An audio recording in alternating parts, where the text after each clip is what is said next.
with Gandhi as well. He is called as Gandhi sir in his own village town near Tanjore. Even when I go to the village and town, they say Gandhi's parent has come. Gandhi sir's parent has come. That means, Nitin translating it, Gandhi's grandson has come. They think him as Gandhi. So I have some Gandhian blood in my life. So in my genes probably. And so as Arabi mentioned, the first person who came out to my mind when they said they're running the series is Nitin. There is no better man. I never seen Gandhi in real life, but I see Gandhi in Nitin. So there is no better man for this session. So when I was trying to do a deck, the first thing when I think back about the Gandhian movie, what stood out for me is Gandhi is always walking. Is always walking somewhere. So Nitin does the same. So that's why he sent numerous pictures. This picture stood out to me because Gandhi is walking. And the next one, just a brief intro about Nitin before handing over to him. Nitin is originally from Maharashtra. He did engineering like 90% of this generation do. So he did engineering, but he left his job. And I don't know what made him to walk around the world, what made him in his life. I will let him to explain. He's been keen, he's a social activist, and he's passing Gandhi's message of nonviolence and peace and communal harmony. And he's spreading awareness about environmental issues as well, which is necessary in this current generation. And this picture stood out to me is, this is where Gandhi's what do you call, non-violent protests or violence too. If anybody can guess this picture, this is where, this is a station in South Africa where Gandhi was thrown out from the first class compartment, even though he was holding a first class ticket to go to the normal compartment because he wasn't by a white inspector. This is where he started his Ahimsa movement. He started fighting for Indians in South Africa. So this picture stood out to me. Is one of the best pictures of Nitin. He has literally followed his footsteps. This is the right station. Correct me if I'm wrong, Nitin. This is where Gandhi was thrown out. This is the train station where he was thrown out from now they have a Gandhi's bust, the image there. And about a brief introduction about his peace walk cyclist. Initially, I know Nitin only from start of this year when I met him in Ireland, but I have gone through his last 3-4 years of journey on his Facebook page and different posts. Initially, he started as cycling around. Then in the last, I don't know what made the change. In the last 2-3 years, he is more of walking than cycling. So he started this mission of walking around, passing the message in November 2016. And it's almost 4 years now, he's still doing it. And based on my knowledge, the information I have, he might have gone to cycled around at least 50 countries around the world across different continents. I would say you will know more about geography than Gandhian philosophy after the session today. So he has been to most continents walking, and some of the countries he has been, they are not fancy countries people will love to go to. They are like where exactly peace needs to go to. Some of the countries are really conflict areas, zones where really peace needs to go to. The message of Gandhian message has to go to. One thing that stood out to me when I met Nitin early this year is the first when I met him in Dublin, he said, "Can you organize few schools where I can go and talk?" That's the first thing he asked me. So he's used to give lectures to kids and students. Maybe we can have a specific lectures for kids later on even though this session is more about the journey. And he's very keen and he has given numerous interviews in newspapers and TV, radio articles, whatnot around the world. That really stood out. And this is some of the pictures that stood out to me. And 2 of the pictures are personal to me. One on the left, which is in Dublin, which is me and Daya. And the other one is my little daughter. She said, "Why my picture with Nitin is not in your slide deck?" Okay, so I'll put her in as well. So one thing I'll say is, this small bag, rucksack he has, that's what he is living in the last 4 years. We have so many material baggage to carry in the world, but his life is very simple. Simple, just living off this rucksack for the year. But even if you go for a week of traveling, we'll think about, day one, morning, what I'll be doing. Day two, where I'll be eating. Day two, where I'll be eating, where I'll be staying. He has no worries in the world. He knows he will make some connection, and he doesn't even know where he's staying tomorrow. So there are a couple of things that stood out to me is his courage and his belief in what he is doing. And he's a real Gandhi. He's a real Gandhi, young Gandhi, living around the world, spreading the message. I will not take too much of the time. I now give it to Nitin to talk about where did he start this journey, why did he start this journey, and where along he has been in the last 4 years. One thing interested me is when I asked which countries he has been. When you go to a restaurant in India, in southern India, மெனுல என்ன item இருக்குப்பா, இட்லி சட்னி சாம்பார் வரிசையா சொல்லுவாங்கல்ல. He lists out the countries like that. Okay, so I've let him to list out, and I'll pass it on to Nitin. Nitin, it's your time now. Just Namaste everyone, and lovely afternoon from Belgrade, Serbia. I'm in the Balkan, and recently last month I finished the Gandhi Peace Walk here for 17 days with a Buddhist monk from Japan. So it was amazing walk with the Buddhist monk, because this Buddhist monk who also believe in the Gandhi's idea, and their whole sect of Buddhist group, they believe in the Gandhi's idea of non-violence. So can you hear me properly? The voice is clear? So yeah, I don't know today what I'm going to talk, because I was thinking to prepare something, but I think so let's nature come out, because then recently I have been staying in a forest, very small town, and most of time with nature, with my friend Radomir. His art is staying in a small town, and I spent 10 days and back with a lot of energy from there. So my name is Nitin, and I'm from a small town, Rashin, and it's near Pune, 120 kilometers.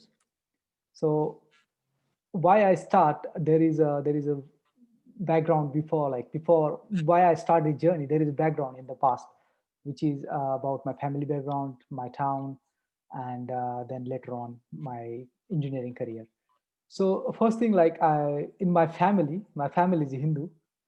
Mostly all over the world, people ask me about religion, and this is very hard question for me, because once they ask what is your religion, I don't know what to do, because I have to go for a long answer, and then they understand me. So I tell them, in my family is Hindu, but my mother accepted Christianity.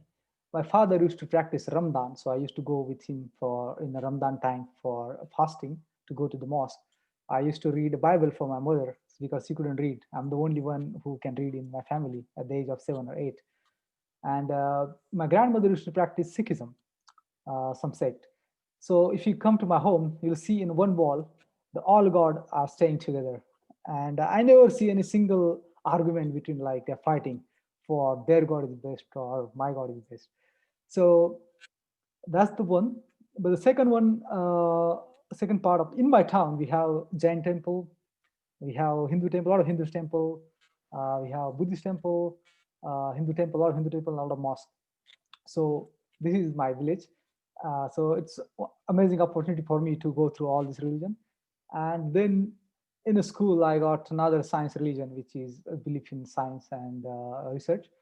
So at the age of 17, I got this question what is truth of life? Why we're living? Why human being have this conscious?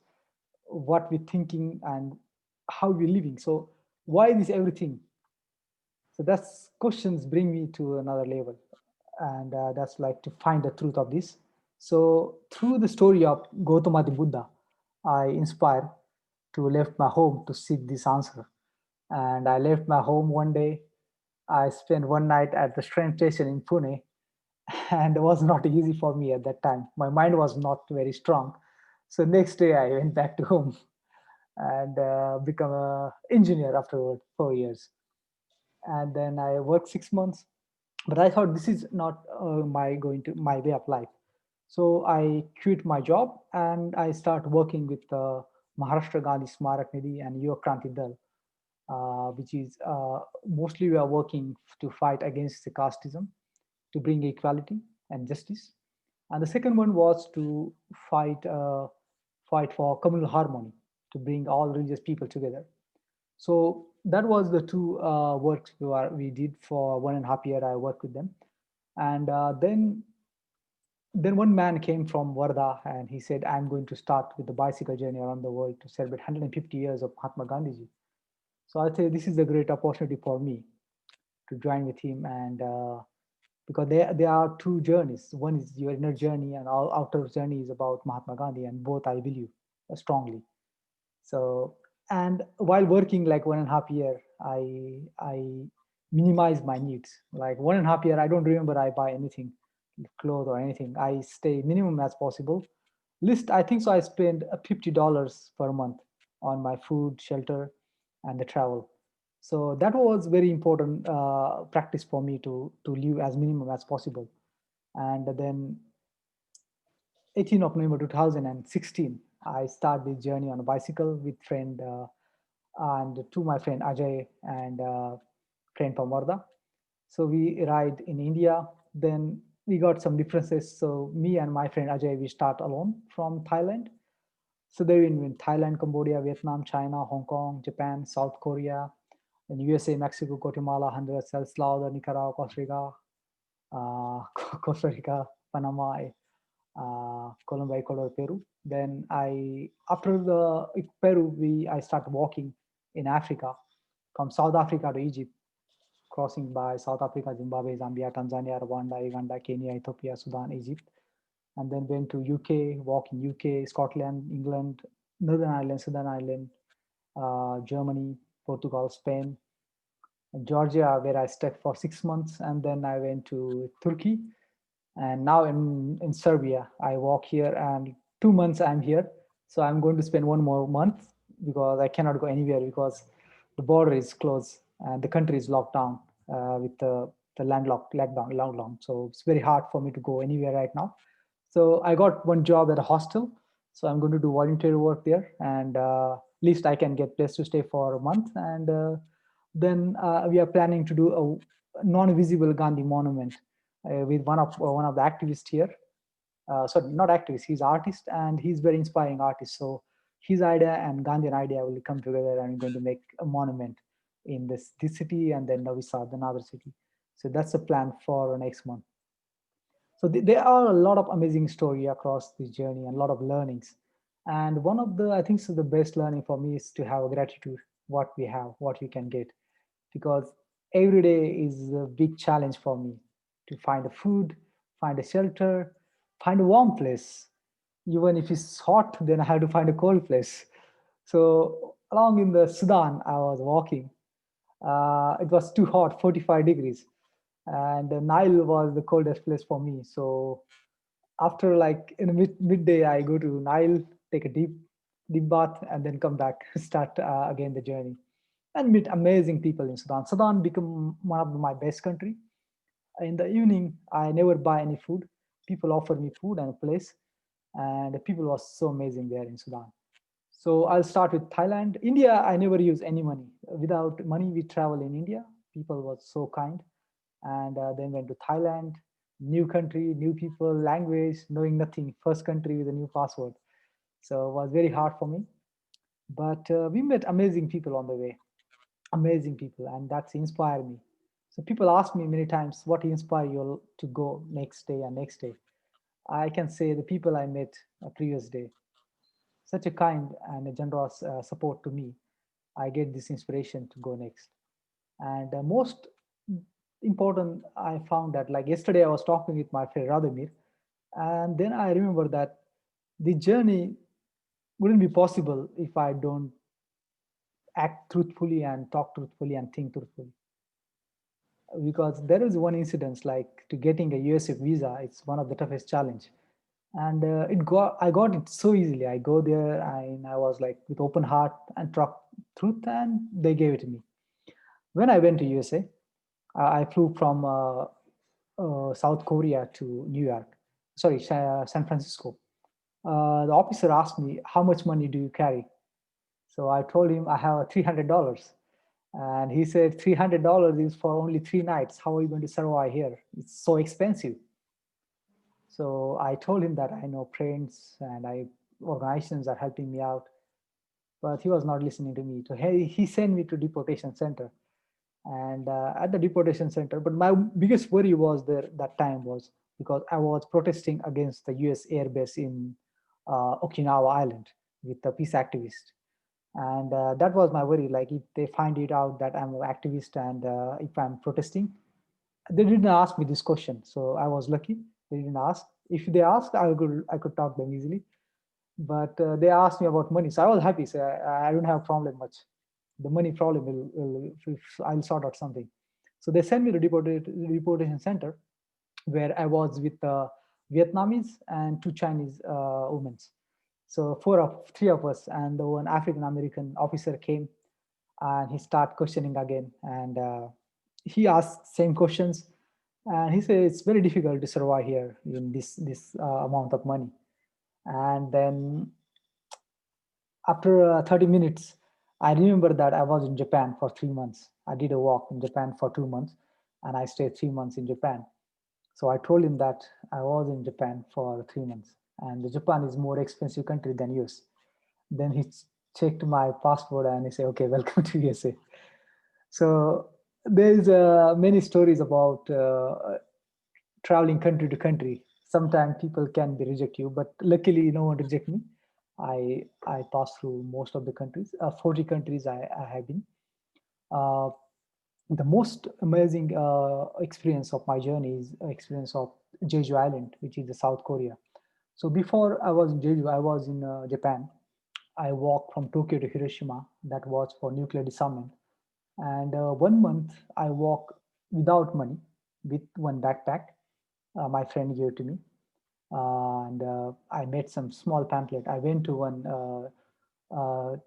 international Christian university, and I got friendship with the teacher there. So she translate English to Japanese. So I make small pamphlet about what I am talking about, what is my message, and what I need. So I go door to every day. I go door to door in the evening and ask people, "Can I stay in front of your home? I have a tent with me." Some people say no, so I go next.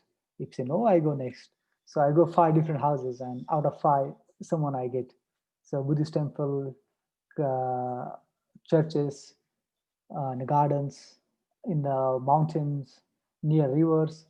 So any place you imagine on this earth, I've been staying. I stayed over there. One night I stay inside a car, restaurants. So yeah, it was an amazing experience. And after 1 month, I walked with Nippons and Mihonji Buddhist monk. They are a great followers of Mahatma Gandhi. Their founder Nichidas Fuji, Fuji Guruji.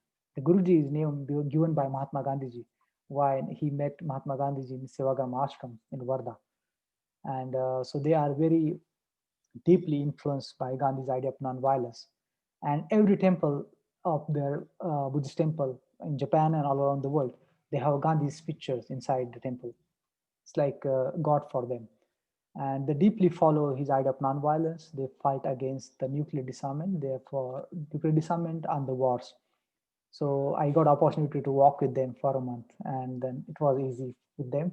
They organized everything. They took care of me, and because I'm from the land of Buddha and a follower of Gandhiji, it is like something miracle for them, like Indian man and follower of Gandhiji. So every house where we stay, they give me so much love and affection and a lot of respect in Japan.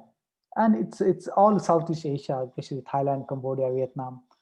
If you are from India and you are follower of Gandhiji, it's like Even I don't need to talk much. It's these two words enough for them to accept me and to trust on me. So that was in Japan. They give me opportunity to talk. At least every day we talk 2000, 200, 300 people on the way. And I got opportunity in Hiroshima, Nagasaki on a 6 August and 9 August, Hiroshima Day and Nagasaki Day. Then this monk, they found me and they found I'm a good person. So they said, let's go to Okinawa and protest against the US Air Base. So they've sponsored me my flight ticket and I went to Okinawa and stay with the activism. Around 1,000 people come protest every day. And I share my ideas about nonviolence. Then I flew to Okinawa, Jeju. And that was, I think, so one of my amazing learning. So I stay in a tent near ocean and river, and every day we go to the base of South Korean Navy base, and we protest demonstration every day. So in the morning we go, afternoon we go, evening we go. So what happened? One morning we was at the base, and one of the Coast Guard, and our peace activists, they got a fight, and it was verbal fight. And because I don't understand South Korean language, so I don't know what they're talking, but I see there is some hate and violence. So I feel that both people are suffering because of this, and my mind was so powerful, very peaceful because of my walk in Japan and the staying in nature. And next day I took one flower on the road, and I gave to that Coast Guard at the base, and I said, "You are a good person." I don't know what to say. So I say to him, and he replied me, "No, I'm not a good person. I'm a bad person." And I was shocked. Like, I don't know what to say. I just say, just follow your heart. Don't be harsh on yourself. Don't be harsh on these people. And I left. So next day I again went there, and this Coast Guard said, "Man, come here." I said, "What?" He said, "I want to take a selfie with you."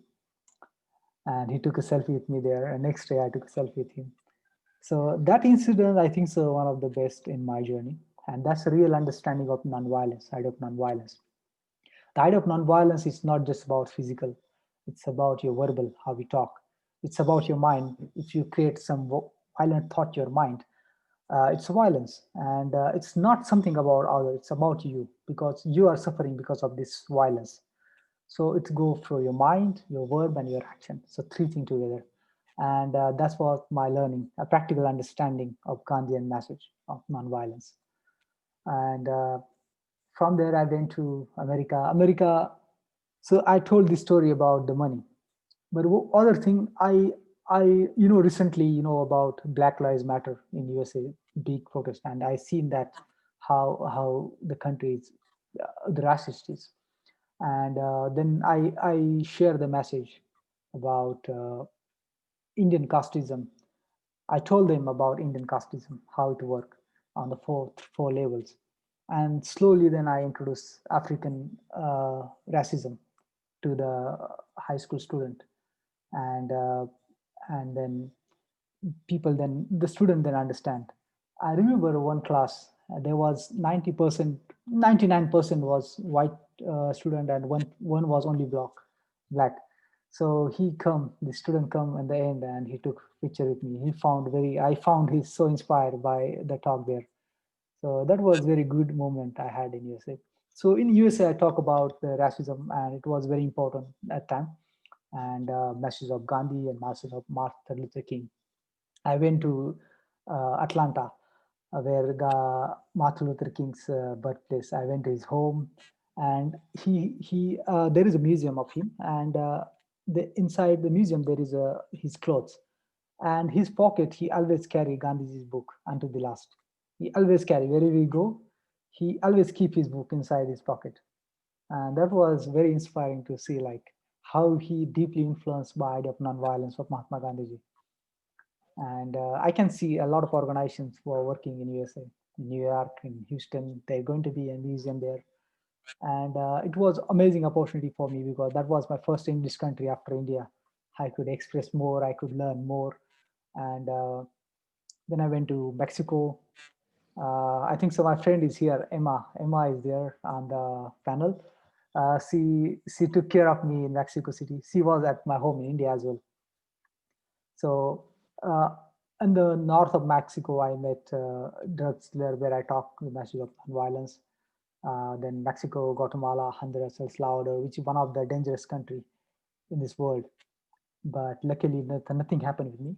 I was on a bicycle, and if something thinking to do something to to rob me, I maybe like go my 5 6 kilometers, so they cannot think much. So that I think so. That's the reason I survived there. Uh, if you go in Honduras, uh, every medical shop they have security guard, and in a medical shop is having security guard is means like society is in very danger. It's a lot of fear there. So luckily nothing happened with me, and I also got opportunity to go to school. People ask me like how the peace is going to be there. Means my belief is like if you go to the younger generation, they are the future of this country, and if you reach to them, if you change their mind, because what their experience is maybe not good through their present experience, maybe their violence, and they think it's okay to have the violence in society, and they used to it. But if you share some different experience, and if you met someone else person who believe in different ideas, I think so that going to make a huge change. So that's the one of my strongest belief to go with the younger generation and share as possible as with them. After Honduras, El Salvador, Guatemala, in the Peru, and I flew to South Africa, and I invite 6 people from India who was a believer of Gandhiji, and one Buddhist monk from Japan. He has actually he joined me because in Japan this Buddhist monk called Ikeda Shonin, he said, "I want to walk with you," and I said, "I have a bicycle. I cannot walk right now." But when South Africa, I decided to walk because the South Africa Gandhiji said 21 years in South Africa. So I decided to walk on this amazing land and to follow its footsteps and Nelson Mandela's footsteps. So I invite people from India and Japan. And it was 2 months without money on the road. South Africa is one of the deadliest country in the world. At least 60 killings a day happen in South Africa. And we was walking on one of the dangerous area, staying at the police station, staying at Indian community, staying at temples, churches, white community, black community. It's a diverse country, diverse. And in the morning we start at -1 degree. At the next day it was 35 degree. So huge diversity of the nature and the people. And people support us a lot. 60 days, 1,400 kilometers we walk, and that was amazing experience. And the big campaign, because all this the television, news, and the radio they interview us, and I think so that's very important. If you are believing in something, you have to take action, and action is one of the powerful thing. It transforms the people. Talking, I don't know how it talking also help, but the action is more powerful. And I realized that the walking is very powerful. It's not just its inner transformation was there, but the outer transformation I see in the South Africa. The walking, I feel it's connect to you. It's connect with your mind. It connect with your soil, the soil outside, the nature, the birds, the animals, the whole universe. It connect you, and it transform your body while walking. You activate your body. You remove the negativity. When you sweat, you take out all negativity from your body, so you become so powerful. And I enjoy that walk for 2 months, and then I decide I'm going to continue walking. So me and my friend at Japan, we start walking to Zimbabwe, Zambia, Tanzania, Rwanda, Uganda, Kenya. Amazing hospitality. People think like Africa is very poor and a lot of crime, but this is not a real Africa. If you go Zimbabwe, people are very humble. Along the way, every day, like we do bow to everyone. When we meet someone, we do bow, and they bow us back. So this is, I think, so one of the simplest making a peace with people. We respect you, and they also like say we respect you, and that's the most important message of Gandhiji. He always respect everyone. He is very non-violent. Heard about story of General Smut. I think so. The picture we sent to everyone, that's I'm sitting next to the sandals. I'm showing the sandals, and that sandals. Gandhiji made in Tolstoy farm. I'm not sure, like there two. I read two different books. So one said it's Tolstoy farm, second say it's in prison. So the picture I took, it's a prison where Mahatma Gandhiji and Nelson Mandela was in the same room. So and I was there and I took the picture. So the story behind that sandal is uh, Gandhiji made this sandal, and when he left South Africa, he gave this sandal as a gift to the General Smart. So General Smart was the highest position in South Africa at that time, and Gandhiji was fighting for Indian community.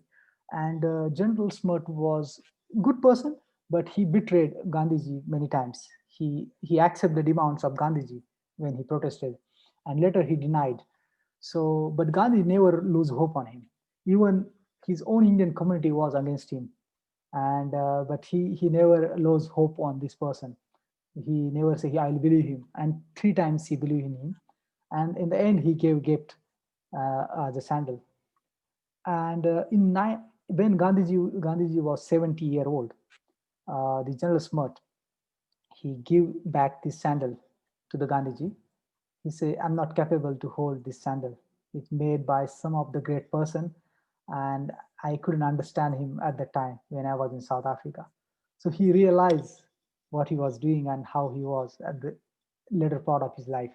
And that sandal is still there in that prison, Constitution Hill in Johannesburg, where I start my peace walk. And Zimbabwe, then went to Zambia, Tanzania, Rwanda, with many tribes. One story from Zimbabwe I remember. It was a Christmas night, 25th of December 2018. I was in a small town and walking with a Buddhist monk. He Buddhist monk, he do like chanting. He beat a drum and say Nam Myoho Renge Kyo and loudly. So people in Africa thought we are selling something. And I was with a banner, a big banner of Gandhiji and say peace walk. So they thought we are selling something. So they come, what you are selling here? We want to buy. Oh, so then we show them banner that we are doing a peace walk, and he's a Buddhist monk from Japan because Africa don't know what is Buddhism and what is drum and chanting. So it was very interesting, and everyone there like come with amazing smile. The children in Africa, and I will never forget, they are so active and so joyful all the time. They don't have anything, but they have this amazing nature. They grow food all natural.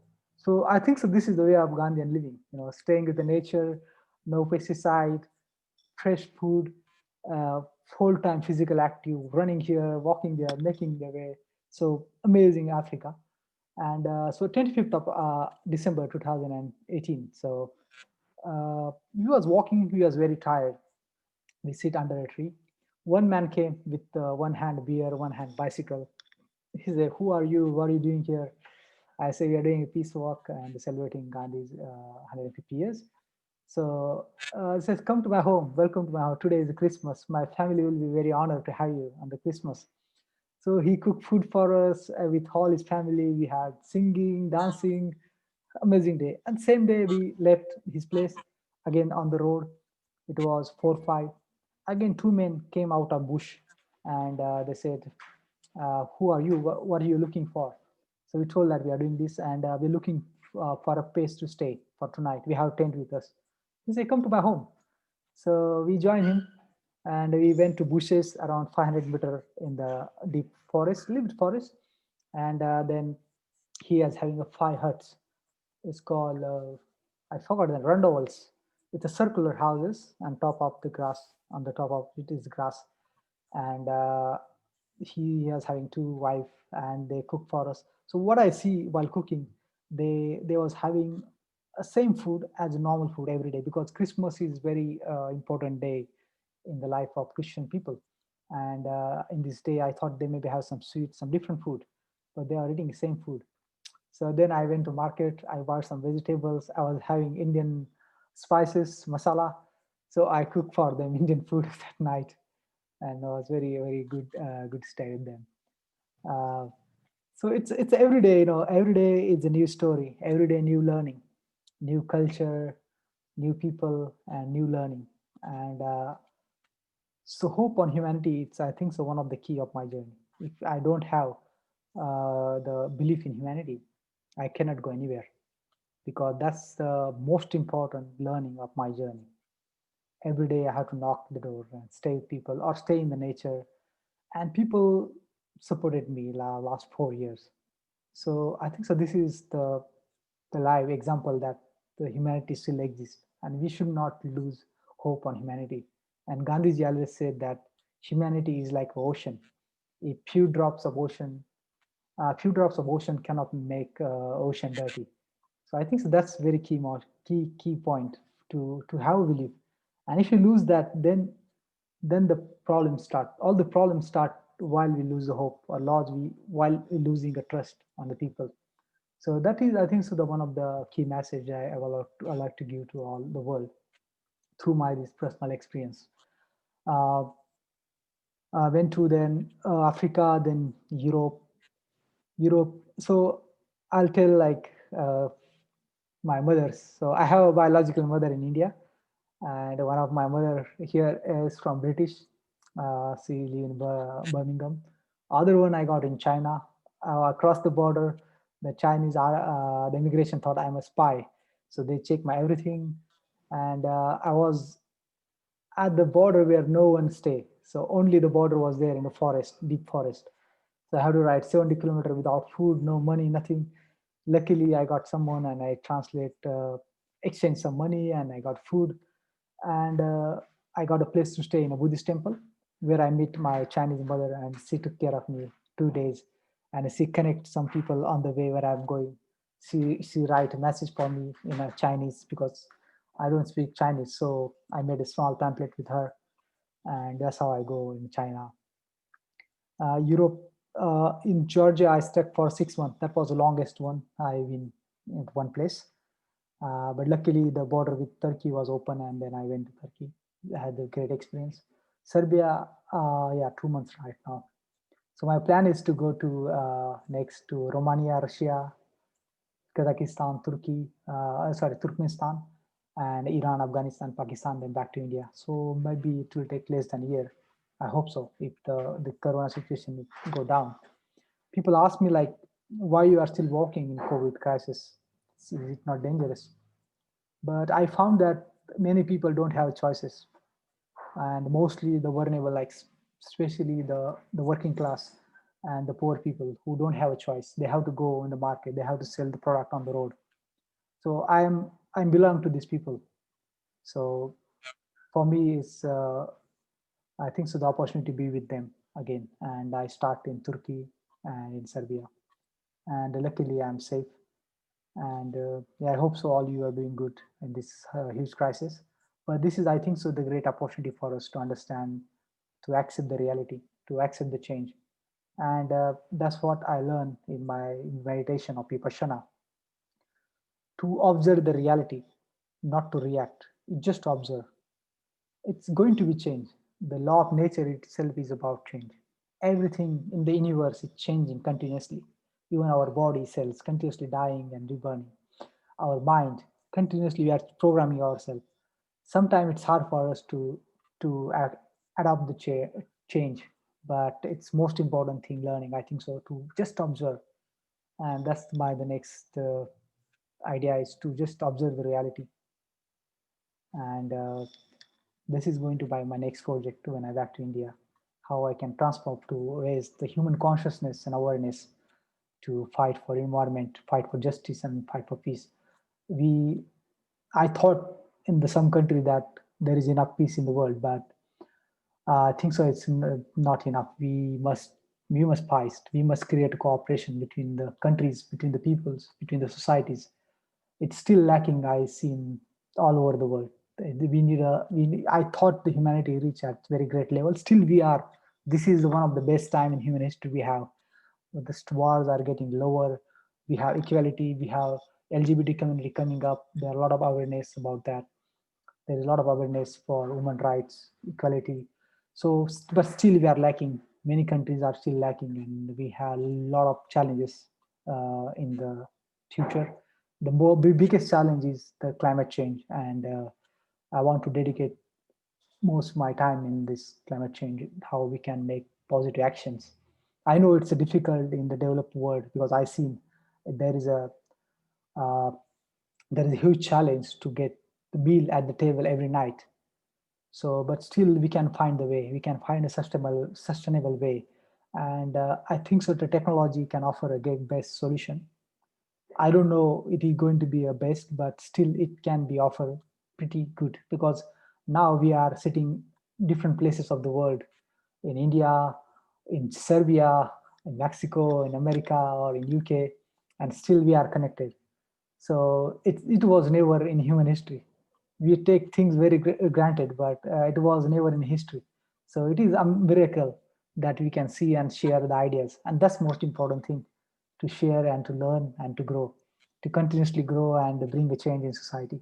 And that's all about Mahatma Gandhi ji. He continuously grow numerous experiments in his life: diet, his healthcare. He was a nurse. He was a he was a writer. Uh, he was writing pamphlets, writing, teaching children's, making a communities, making a sandals. So he gone through all aspect of human life, and he transformed himself, and that become his personality becomes so strong, so powerful. That makes people to change. So I like to thanks all of you for these sessions, and I will be question answer round. Whether I'm very excited to to answer all of you. Thank you.